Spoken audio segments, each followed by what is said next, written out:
records from the new bin here at the Vinyl Sanctuary. Los Amigos Invisibles, new sound of the Venezuelan Gazandera.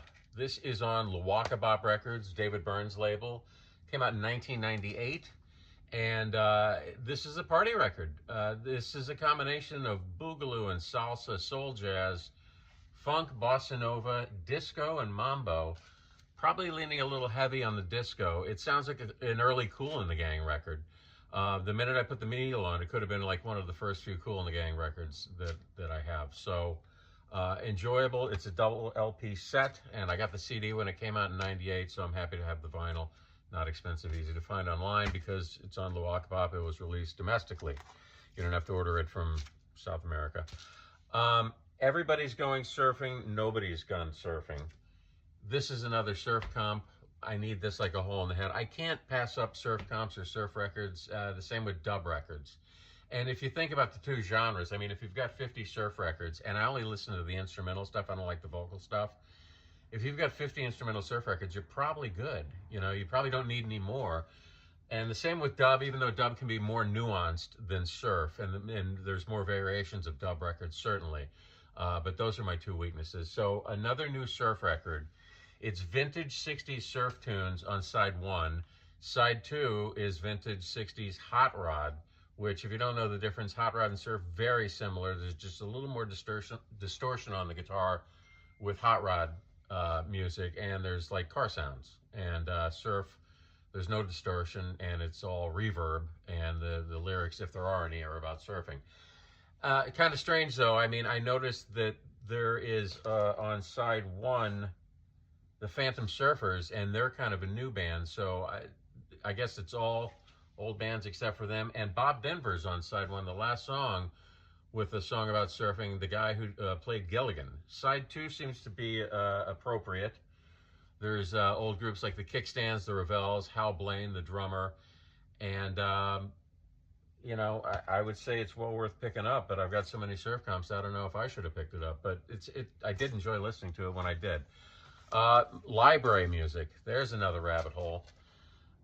Lee Mason and his orchestra, released in the UK in 1971. It's funky, it's jazzy, and of course, because it's library music, it feels cinematic at times. It's actually Pete Moore. He's a British composer and arranger who just went with the name Lee Mason and his orchestra. And because it's library music made for a purpose, if you look at the back, you know, like most library records, there's a description. Track 1 is punchy, exciting theme in medium fast tempo. Track 2 is relaxed theme by big band in medium pop tempo. Track 3, driving theme with big band, medium fast tempo. So, you know, it tells you right there how to use it. And back in 1971, if I was making a movie or a TV show, I'd grab this for background music.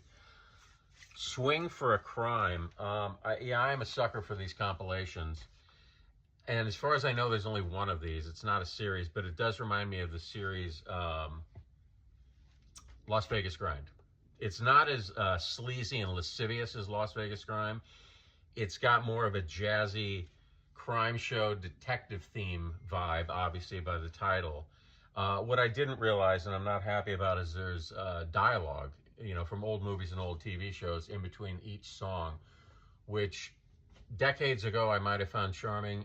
Now, not so much, and it doesn't hold up for repeated listenings. When you're listening to something, it's always got like dialogue from like a detective movie in between each song. So, I mean, I guess I can learn to live with it because there's some great stuff on here. There's Barney Kessel, Les Baxter.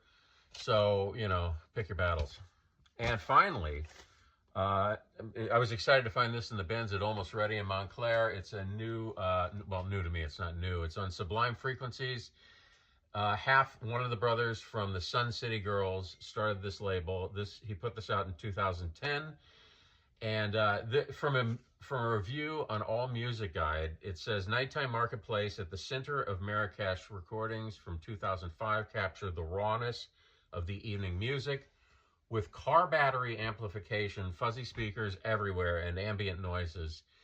And just let me point out, there's ambient noises in a lot of Sublime Frequencies. It's not like the musicians have gone into a studio and they're cutting this pristine album for you to listen to. It often sounds like somebody's walking through with a tape recorder, tape recording the noise and the live music, and you can hear ambient noise It's far from the only Sublime Frequency recording I have where you definitely get the vibe you're in the room, whether it's a bar or a nighttime marketplace, or sometimes snippets. They'll play songs off the radio and then the commercials. So when you see Sublime Frequencies, it's a crazy ride and it's a little unorthodox, and the sound quality might not be up to standards of like a Non Such Explorer world music album, but a lot of fun. Back to the All Music Guide review. There are a few ways and sounds more authentic than nighttime concerts in the market, and there are a few such recordings better than this one. In terms of Moroccan music and what contemporary Moroccans are listening to, this is one of the best, most finger-on-the-button albums out there. So I couldn't have said it better than the All Music Guide. This really is a lot of fun, and your wife or significant other will walk in the room and go, "Are we in a Marrakesh marketplace?" That's it.